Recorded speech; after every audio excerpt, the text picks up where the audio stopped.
தூக்கம் வரலன்னா நீங்கள் வீடியோ எடுப்பீங்க, அதுக்காக நாங்களும் தூங்கக்கூடாதுன்னா என்ன அர்த்தம்? தூக்கம் எனக்கு வரல தான், நான் பகலில் தூங்கிடுறேன்ல நைட் டியூட்டி பார்க்கறதுனால. நைட் டியூட்டி பார்க்குறீங்க, அதனால் கொஞ்சம் எனக்கு ஹெல்ப் பண்ணுற மாதிரி கொஞ்சம் நைட்டு 9-10 மணிக்கு வீடியோ எடுத்திங்கன்னா பகலெல்லாம் நான் கொஞ்சம் சமையல் வேலை பார்த்து ரெஸ்ட் எடுப்பேன்னு சொல்லிட்டு தான் இன்றைக்கி டெய்லி இந்த மாதிரி இழுத்து பிடிச்சி ஒவ்வொரு நாள் வீடியோ எடுக்குது. 10:30 மணி ராத்திரிக்கு வீடியோ நான் ஸ்நாக் எடுப்புன்னு வந்து நிற்கிறாங்க. ஆமாம், இன்னும் 1 ஹவரில் அவன் எந்திரிக்க போகிறான், அதுக்குள்ளே செஞ்சிட்டோம் நாங்கள். இது வந்து ரொம்ப லேட் ஆகாது. ஆனால் எல்லாரும் வந்து செய்யக்கூடிய ரொம்ப ஈஸியானது தான். அதே மாதிரி நல்லா வச்சு சாப்பிட்லாம். எல்லாருக்குமே ரொம்ப பிடிக்கக்கூடிய ஒரு ஸ்வீட் தான் செய்ய போகிறோம். ஸ்வீட்டு ஆமாம், ரொம்ப ரொம்ப சூப்பராக இருக்கும். நம்ம ஏற்கனவே வந்து சாதாரணமாலாம் நிறையா போட்டிருக்கணும் இந்த மாதிரி. இப்போ வந்து இது ரொம்ப நல்லாயிருக்கும் சாப்பிட்றதுக்கு. அதுக்காக நான் வந்து மைதா மாவு எடுத்துருக்கேன். மைதா மாவு உடம்புக்கு நல்லதில்லை அப்படின்னு சொல்லுவீங்க. ஆனால் மைதா மாவில் செய்ய வேண்டிய பொருள் மைதா மாவில் செஞ்சால் மட்டும் தான் நல்லாயிருக்கும். நம்ம மைதா மாவுக்கு பதில் வேறு எதனா செஞ்சால் அந்த டேஸ்ட் வராது, அந்த நல்லா இருக்காது. அதனால் மைதா மாவு வந்து நல்லா ஜலிச்சு எடுத்து வச்சுக்கிட்டேன். இப்போ நம்ம வந்து சர்க்கரை வந்து பவுட்ரு பண்ணிக்கலாம். அதுக்கப்புறம் வந்து மற்றதெல்லாம் எவ்வளோன்னு சொல்லிட்டு பார்த்துக்கலாம். சர்க்கரை வந்து அரைச்சதுக்கப்புறம் தான் நம்ம அளவு, அதனால் வந்து ஃபஸ்ட்டே வந்து அளவு எடுக்க முடியாது. 1 கப்பு நமக்கு பவுட்ரு வேணும். ஏன்னா நம்ம சர்க்கரை வந்து அரைக்காத மைதா மாவில் சேர்த்து பிசையும் போது இலக்கம் ஆயினே இருக்கும். அது உருக சர்க்கரை வந்து மாவு, அதனால தான் வந்து நம்ம அரைச்சி சேர்த்துக்கிட்டால் கரெக்டாக இருக்கும் அளவு. பாருங்கள், இந்த மாதிரி வந்து பவுட்ரு மாதிரி பண்ணிக்கணும் சர்க்கரையை. இப்போ நம்ம எல்லாம் அளவு வந்து கரெக்டாக எடுத்துக்கலாம். நான் வந்து இந்த கப்பில் வந்து 2 கப்பு மைதா மாவு எடுத்துக்கிறேன். இப்படி தலையை வெட்டி போட்டுங்க அளவு. இந்த தீபாவளியெல்லாம் வரும்போது எல்லாருக்கும் சீர் கொடுக்கணும்னு சொல்லிட்டு 1 கிலோ போடுவேன். நான் போட்டு தேய்ச்சிக்கினே கட் பண்ணிக்கினே இருக்கணும்.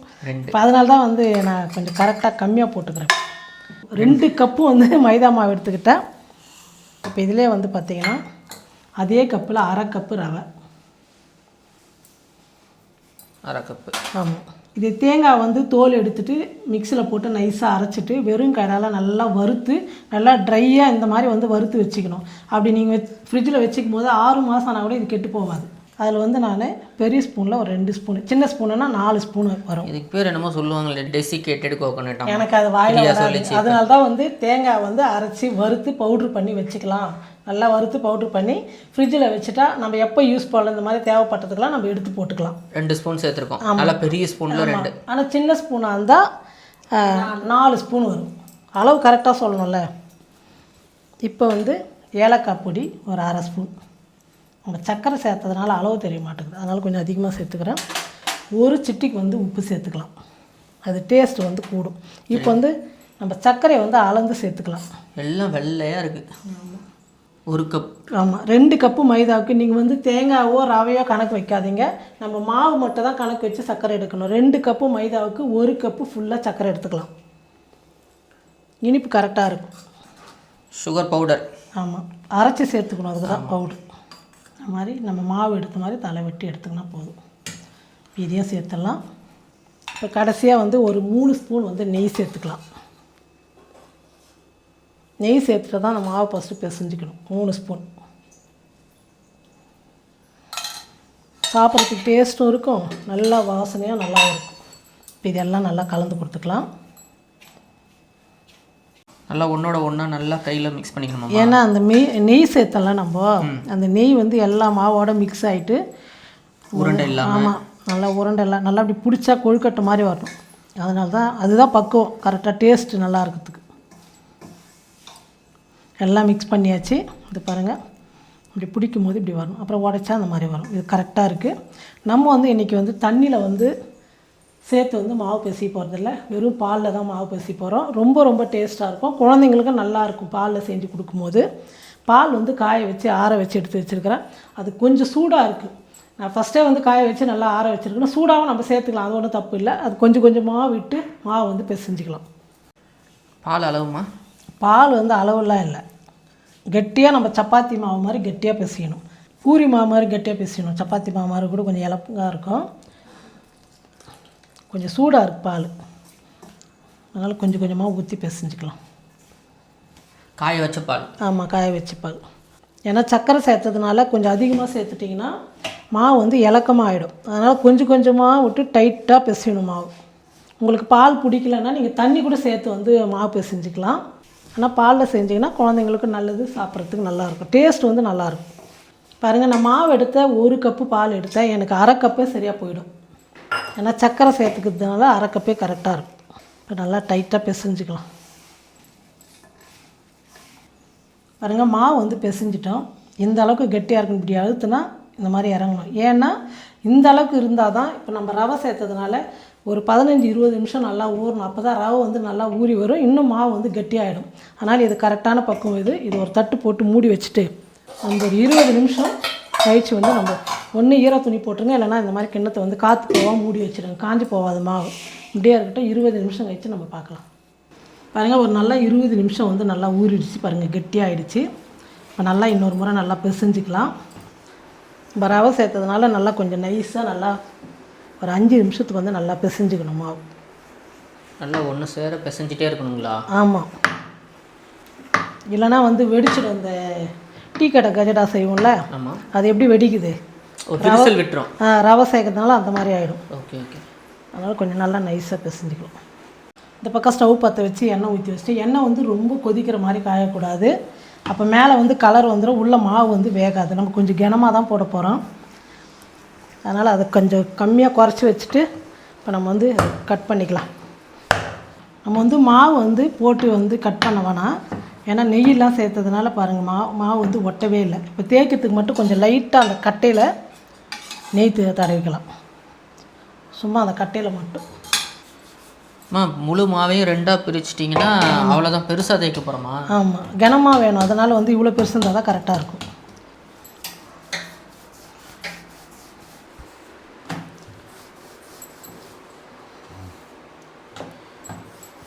பரவாயில்ல, பிரியாமல் வருதுமா நீங்கள் எடுக்கும்போது. என்ன பிரியாது? ஏன் பிரியுது? தூக்கும்போது கட் ஆகிடும் நினச்சேன், வெயிட்டாக இருக்குல்ல. ஒரே அளவாக வந்து நம்ம கனமாக பண்ணிக்கணும். கரெக்டாக இருக்குது, ஒரே அளவு. இந்த அளவுக்கு இருந்தால் போதும் கனம்.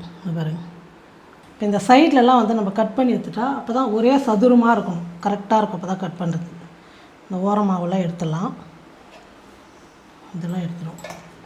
வேஸ்ட்டு தான் ஆகும், அடுத்த முறை தேய்க்கும் போது நம்ம எடுத்துக்கலாம். நல்லா அழகாக வரணும்னா இதெல்லாம் எடுத்துடணும். பாருங்கள், இப்படி இப்படி வச்சுட்டு கிராஸாக கட் பண்ணணும். இதான் டைமண்ட் மாதிரி நல்லா வரும் பிஸ்கெட். ஒன்று செய்கிறேன்னா பார்க்கவும் கொஞ்சம் அழகாக இருக்கணும். எப்படி வேணால் கட் பண்ணி போட்டு பொரிச்சிக்கலாம், ஆனால் பார்க்க அழகாக இருக்கணும்னா அப்படி பண்ணிக்கலாம். இந்த அளவுக்கு கனமாக இருக்கணும். இப்போ டைமண்ட் மாதிரி இப்படி எடுத்து தட்டில் வந்து நம்ம கட் பண்ணி வச்சுட்டா பொரிச்சு எடுக்கிறதுக்கு ஈஸியாக இருக்கும், எண்ணெய் காஞ்சிட்டா. மீதி மாவில் இந்த மாதிரி கொஞ்சம் கொஞ்சமாக போட்டு போட்டு எடுத்துடணுமா? ஆமாம், அவ்வளோதான். வேஸ்ட்டாக மாவு மறுபடியும் உருட்டி மறுபடியும் தேய்க்கணும். அவ்வளோதான், நமக்கு அழகாக வேணும்னா போட்டுக்கலாம். இந்த சின்ன சின்னதை அப்படியே பண்ணி எடுத்துக்கலாம், ஒன்றும் அதெல்லாம் பிரச்சனை இல்லை. இந்த சின்னதெல்லாம் அப்படியே கூட பொரிச்சு எடுத்துக்கலாம். நமக்கு எல்லாமே நல்லா வரணும், ஃபுல்லாகவே வந்து நல்லா வேஸ்ட் ஆகாமல் நல்லா அழகாக வரணும் அப்படின்னா இந்த மாதிரி டைமண்ட் மாதிரி வெட்டி எடுத்துக்கலாம். இது வரைக்கும் நம்ம பொரிச்சிக்கலாம். அது வேகத்துக்கு கொஞ்சம் லேட் ஆகும். அப்போ வந்து அந்த சமயத்தில் வந்து நம்ம இதெல்லாம் வந்து உருட்டி எடுத்துக்கலாம். இப்போ எண்ணெய் வச்சுட்டேன், எண்ணெயை வந்து சூடு ஏறிடுச்சு. ரொம்ப எண்ணெய் வந்து காயக்கூடாது, கொதிக்கிற மாதிரி இருந்தால் மேலே கலர் வந்துடும். பாருங்கள், இந்த மாதிரி பப்புள்ஸ் வந்தால் போதும், ரொம்ப வந்து எண்ணெய் காயக்கூடாது. குறைஞ்ச தீயில பொறுமையாக வேக வைக்கணும். இது வேகிறதுக்குள்ளே அதை வந்து நம்ம தேய்ச்சி கட் பண்ணிக்கலாம், கரெக்டாக இருக்கும். இது திருப்பியெல்லாம் ஓட்ட வேணாமா? இல்லை, கொஞ்சம் அது வெந்து இந்த மாதிரி மேலே வரும். ஆமாம், மிதக்குது. அப்போ வந்து நம்ம திருப்பிக்கலாம். இப்போ வந்து கலந்து கொடுத்துடலாம். 2 பக்கமும் அப்படியே நம்ம கலந்து கொடுத்துட்டே இருந்தால் ஒரே கலராக இருக்கும், எல்லா பக்கமும் வந்து ஒரே மாதிரி இருக்கும். இல்லைன்னா கொஞ்சம் ஒரு பக்கம் டார்க்காக ஒரு பக்கம் வெள்ளையாக இருக்கும். அதனால சரி, கலரில் என்ன இருக்குது, சாப்பிட்டா போதும், மொறுமொரு நல்லா வெந்தால் போதும். ஆனால் மொறுமொறுப்பாக தானே இருக்கும். ஆமாம், மொறுமொறுப்பானா கட்ட கட்டான்னு இருக்காது. சாப்பிட்றதுக்கு நம்ம இது வாங்குவோம்ல கடையிலலாம், கஜ்ஜூர்கான்னு குட்டி குட்டியாக, அந்த மாதிரி தான் இருக்கும். சாப்பிட்றதுக்கு நல்லா சாஃப்டாக இருக்கும், நல்லா பல்லு இல்லாத கூட சாப்பிட்லாம், அந்த அளவுக்கு சூப்பராக இருக்கும். ரஸ்க்கு கலர் வந்துச்சு. ஆமாம், இன்னும் கலராக வரணும். உள்ளெல்லாம் மாவு வேகணும்ல, இந்த கொதிப்பு இருக்குல்ல அது வந்து நல்லா அடங்கிட்டு நார்மலாக இருந்ததுன்னா நம்ம எடுத்துடலாம். இது என் பையனால தாங்க நான் விட்டுட்டேன். கட் பண்ணுறேன்னு சொல்லிட்டு வாழா அவன் விருப்பத்துக்கு கட் பண்ண அவனே. ஏமா சாப்பிட்றது தானே எப்படி இருந்தா நான் சொல்லிட்டு பாருங்க மக்களே, அதனால தான் அதை சொதப்பிடுச்சு. முறுக்கு நல்லா தேய்ச்சி கொடுத்தா பாராட்டினாங்க, இப்போ சரியாக தேய்க்கலன்னு என்னையும் சொல்கிறாங்க. பாருங்க, நல்லா வெந்து கலர் பாருங்கள் இந்த அளவுக்கு வரணும். இப்போ நம்ம எடுத்துடலாம்.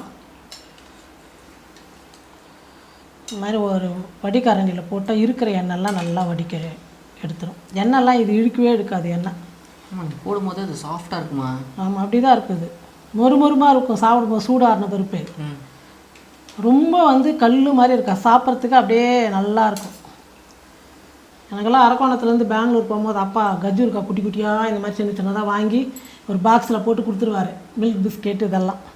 இப்போ நம்ம வந்து இதை எண்ணெயில் போட்டுடலாம். எல்லாத்தையும் போட்டு எடுத்துருவோம்மா. ஆமாம், இன்னொரு வாட்டி வரும், அவ்வளோ இருக்குல்ல. ஆமாம், கொஞ்சம் சைடில் வெட்டி வச்ச மீதியெல்லாம் இருக்கும், அதை மறுபடியும் பிசைஞ்சு ஆமாம் மறுபடியும் தேய்ச்சி போட்டு அப்படியே கட் பண்ணலாம். கொஞ்சம் அழகாக இருக்குன்றதுனால அதை எடுத்து வச்சேன் நான், வேறு ஒன்றும் இல்லை.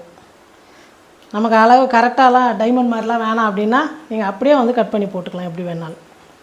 இது வந்து நம்ம மெல்லிஸாக தேய்ச்சி போட்டால் கலகலான்னு சொல்லுவோம் நாங்கள், அது வந்து கட்டன்னு இருக்கும். இப்போ வந்து நம்ம இந்த மாதிரி கொஞ்சம் கனமாக போட்டதுனால இது வந்து டைமண்ட் பிஸ்கெட் மாதிரியே கொஞ்சம் வந்து நல்லா மெத்துன்னு நல்லா சாப்பிட்றதுக்கு வந்து ரொம்ப சூப்பராக இருக்கும். அதே மாதிரி நீங்கள் இதை செஞ்சு வச்சுட்டிங்கன்னா 1 மாதம் கூட ஒன்றுமே ஆகாது. நல்லா வேக வச்சு எடுத்ததுனால நல்லா சூப்பராக இருக்கும் சாப்பிட்றதுக்கு. நம்ம ஒரு ஸ்டீல் டப்பாவில் பாக்ஸில் போட்டு ஸ்டோர் பண்ணிட்டீங்கன்னா குழந்தைங்க ஸ்கூலில் வந்தால் கொடுக்கறதுக்கு ரொம்ப நல்லாயிருக்கும். இப்போ நம்ம எவ்வளோ நேரம் ஆச்சு, என்ன பொருள் ஆச்சு இதுக்கு செலவுன்னு உங்களுக்கே தெரியும். ரொம்ப ஈஸியானதும் வீட்டில் வந்து ரொம்ப ஈஸியாக செஞ்சுக்கலாம். இன்றைக்கி இந்த டைமில் நான் இந்த பிஸ்கெட் எதுக்கு செஞ்சேன்னு பார்த்தீங்கன்னா, பிரியா அப்பா 2 பேரும் பையன் வெளியே போயிருந்தோம் ஒரு 6 மணிக்கு. அவர் எனக்கு மிச்சர் வேணாடா பிஸ்கெட் வேணா ஃபோன் பண்ணுறாரு. பிரியாவில் எனக்கும் ஏதாவது தின்றதுக்கு வேணாம், நம்ம வீட்லேயே டெய்லி ஏதாவது ஒன்று செஞ்சுட்டு தான் இருக்கிறோம், நான் செஞ்சு கொடுக்குறேன் உங்களுக்குன்னு கேட்டதுக்கு அப்பா வந்து பிஸ்கெட் பண்ணு அப்படின்னாரு. பிரியா வந்து இனிப்பு சாப்பிடக்கூடாது, கொஞ்சம் லைட்டாக கம்மி பண்ணிக்குமா, பரவாயில்ல வேறு ஏதாவது கூட நாளைக்கு பண்ணி கொடுன்றதுனால இந்த பிஸ்கெட் வந்து நான் செஞ்சேன். எனக்கு திடீர்னு முடிவு எடுத்தது அதனால தான். நம்ம எதாவது வேணும்னா வீட்டிலே இருக்கிற பொருளை வச்சு ரொம்ப ஈஸியாக வந்து செஞ்சிடலாம். ரொம்ப நேரமும் இல்லை. ஆமாம், ரொம்ப நேரமும் கிடையாது, இது ஒரே ஆள் செஞ்சிடலாம். இப்போ வந்து வீடியோ எடுக்கிறதுனால தான் நமக்கு 2 பேர் தேவை. இதெல்லாம் வந்து நானே செய்வேங்க தனியாக, நைட்டில் தான் பண்ணுவோம் நான். அப்போல்லாம் தீபாவளியெல்லாம் வரும்போது நிறைய பேர் கொடுக்கணுன்றதுனால தட்டு வடை சோமாஸ் மட்டும் தான் அப்பா ஹெல்ப் பண்ணுவார். இவங்கெல்லாம் சின்ன பசங்க ஊரில் இருக்கும்போது இவங்கெல்லாம் தூங்கிடுவாங்க. நைட்டில் தான் பண்ணுவோம், பகலெல்லாம் செய்ய மாட்டோம். நைட்டில் நானும் அப்பா 2 பேர் வந்து இந்த பிஸ்கெட் செய்வேன், அப்புறம் வந்து முறுக்கு, தட்டு வடை, சோமாஸு, கம்பு வடை இதெல்லாம் ஒவ்வொரு நாளைக்கு ஒன்று நைட்டில் வந்து செஞ்சு வச்சுட்டு நம்ம தீபாவளி கொண்டாடிட்டு எல்லாருக்கும் அக்கம் பக்கம் சொந்தக்காரங்களாம் கொடுக்குறதுக்கு இந்த மாதிரி தான் நாங்கள் பலகாரம் செய்வோம்.